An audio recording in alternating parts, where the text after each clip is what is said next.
There exists a world beset by monsters and otherworldly beings set on making humankind extinct. A world that isn't in the grim darkness of the far future, but where a few choice individuals risk all and become heroes. Valiant and selfless defenders of humanity, each doing what they can to protect society. But there is one that stands taller than all others. A being so powerful they could be a god of destruction unto themselves. An undefeated man who uses but a fraction of his strength to prevent world-ending events.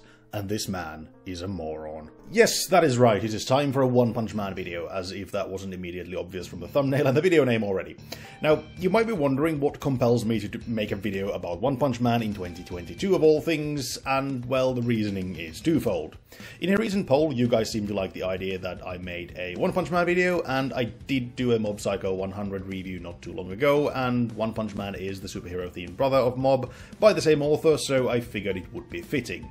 And, well, the Mob video is my most popular video ever by a pretty long shot, so there is also that. Before I start, I would normally leave this to the end of the video, but if you're new here, please consider subscribing to the channel. I'm trying to get to 364 subs at the end of the year as a bit of a personal goal. And with that, let's get on with the video, shall we? Naturally, I will be drawing comparisons between the two overpowered main character masterpieces by one sensei, as there is quite a lot in common between the two, even if the focal point of the main character is somewhat different. As I already stated in the Mob video, the greatest strength of one sensei is writing ludicrously powerful characters that, in terms of sheer power, are practically a god, and then knocking them down a peg with such a humanizing weakness that it makes it easy to identify with his characters, and Saitama is no different in this regard. He is the ultimate being, possessing of limitless physical strength that would sunder the very world itself, but somewhere along the road to greatness, Saitama has lost his driving spark in life. He has exchanged most of his emotions for power, and in the end gained little else but depression and perpetual boredom. It is even worse when you consider when he was just a normal human, he was in the same state but by chance found purpose in the pursuit of strength and the battle against monsters. And as he's become the unstoppable force he is now, that purpose too is lost to him. But then, what kind of a story would one build for a god that has lost all interest in life? That would be, well, pretty much exactly what you'd expect from a superhero seinen, but with a twist. See, the problem of just making a battle anime is that there isn't much of a battle when your main character ends all but a few in a single punch. This is where one of the similarities between One Punch Man and Mob Psycho 100 begin to truly show. They both have excellent side characters that, in the case of One Punch, are really the driving force of the entire show. They do, however, serve a slightly different purpose between the two stories. While in Mob, side characters build up and support the anxious Mob on his journey to become a better human, Saitama has no such shortcomings in his self-confidence, and as such, side characters in One Punch Man each have more of a story unto themselves. They rise up to the challenge of the monsters threatening mankind, they struggle, they succeed and they fail, and it builds them as individuals in their own little lives.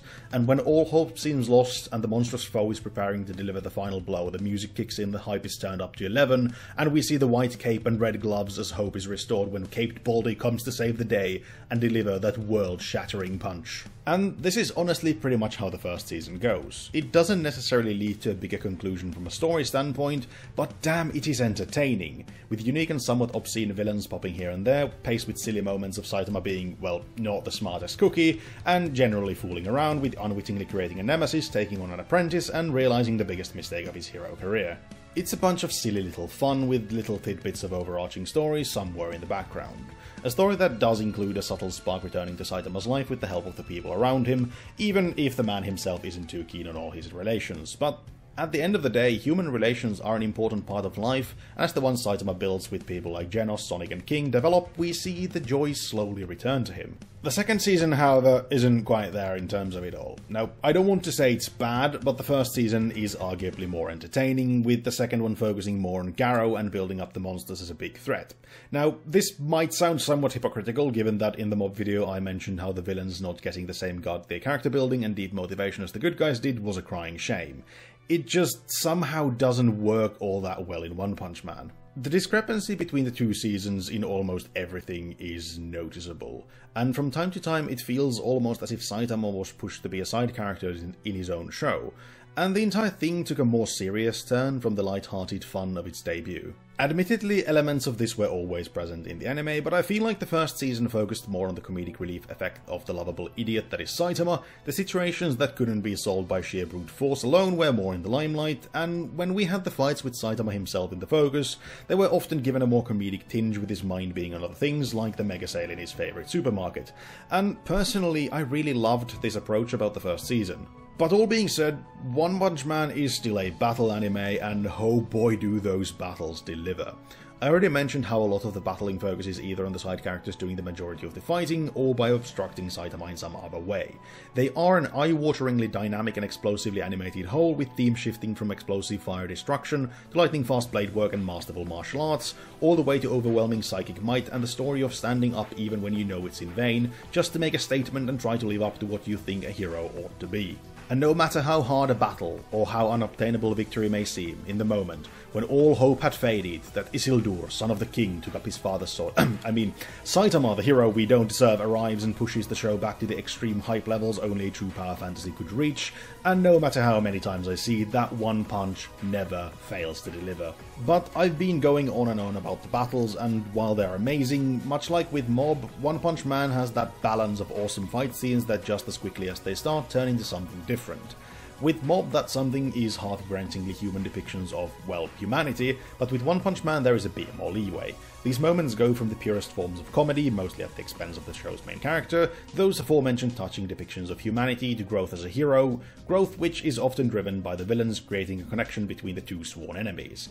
It is really the typical recipe from One Sensei, and there is absolutely nothing wrong with it. Another majorly different aspect from Mob Psycho is the greater focus on society and the social aspect of humanity. While Mob looks within and focuses on its protagonist's growth, One Punch Man looks outwards, since Saitama has no issues of self-esteem but instead struggles with how meaningless everything is, and as things move forward he faces not human kindness but the unthankful nature of the masses and the trouble of being accepted by society. He doesn't look for reverence as a deity but simple recognition for the selfless deeds he does, but soon realizes it is human nature to expect perfection and to give credit to those with a louder voice. All the while Saitama himself refuses to accept recognition if others offer to help him gain it. To him it becomes a goal pure strength alone cannot bring him, and as such it is a challenge not so easily conquered, and perhaps this too can offer him a little meaning in his own achievements. Still, slowly and in small steps, people who see him for what he is do recognize him. Some look up to him as a master, even if he himself doesn't agree, others see a friend in him, someone they can trust with their deepest secrets, and some see him for the savior he is,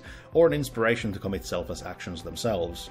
But it isn't all sunshine and rainbows. I already alluded to how the second season fails to hit home quite as well as the first one did. That isn't to say the second season is bad, actually quite on the contrary, but for my money it lacks balance. It focuses on Garo and how he has faced similar issues with society as Saitama did, but instead of learning to forget and forgive, he grew bitter and hateful, finding himself more aligned with the monsters than the heroes. This, combined with the greater focus on the S-class heroes that didn't have their moment in the first time around, creates an interesting season.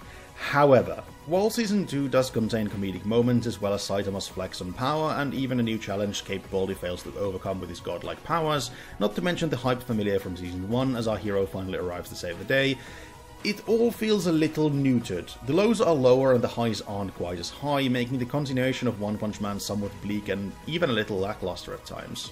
What isn't lackluster about One Punch Man though is the character design. In a similar vein to its psychic brother, One Punch Man has this interesting approach to character design that is at its surface relatively simple, which is to be expected given the simplistic style of the entire show. But since the theme of One Punch Man is even less tied to reality than Mob, some of the designs go really overboard in amazing fashion. They go from, well, human heroes looking like you'd expect to ninjas to cyborgs, both human and animal, all the way to insect girls and literal aliens.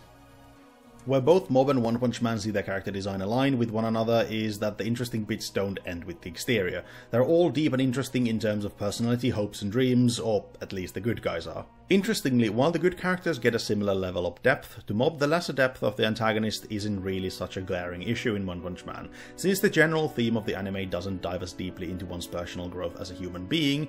That isn't to say such growth isn't present in One Punch Man, but it is far less prevalent. And if I'm being completely honest, while I didn't enjoy the second season's focus on Garo that much, I will have to say that it did help to alleviate the antagonist issue by giving him that depth of character. Last but not least, a few words about the sound design.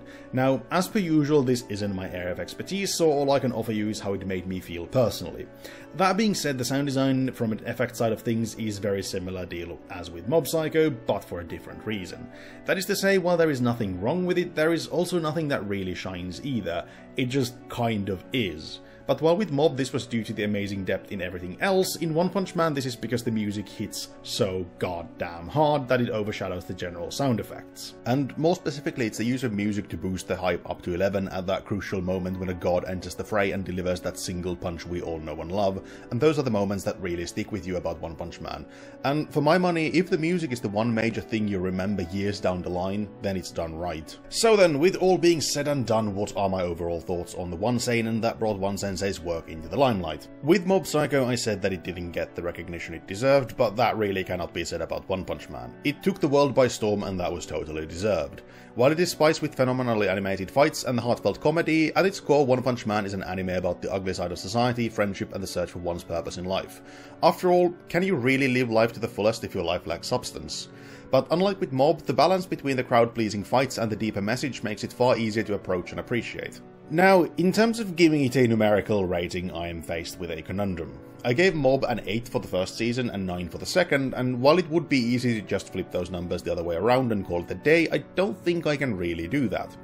Since the thing is, I honestly think that Mob Psycho 100 is a better show, but for its entertainment value I enjoyed One Punch Man more, so what am I to do? And after pondering it for all of 30 seconds, I have decided to go with how good an anime is as a whole rather than my own enjoyment, and given One Punch Man 8 for the first season and 7 for the second one, because let's face it, the second season wasn't quite as strong. But unlike Mob, One Punch Man doesn't rely on an unorthodox approach to its genre, instead it does exactly what it expects and sneakily slides in that deeper message in an unintrusive way, and creates something great even if it lacks the same level of depth as its brother. And finally, before I go, leave your thoughts in the comments below, let me know if you agree or disagree with my verdict. Did you find yourself enjoying One Punch Man over Mob Psycho, or do you dislike both in equal measure? If you like this, like it, dislike if you didn't, subscribe if you're new, go check some of my other content if you're so inclined, and check the links in the description if you want to engage with me outside of YouTube. With this, I have been Cheese, and I hope to see you next time with more anime goodness. Ta-ta for now.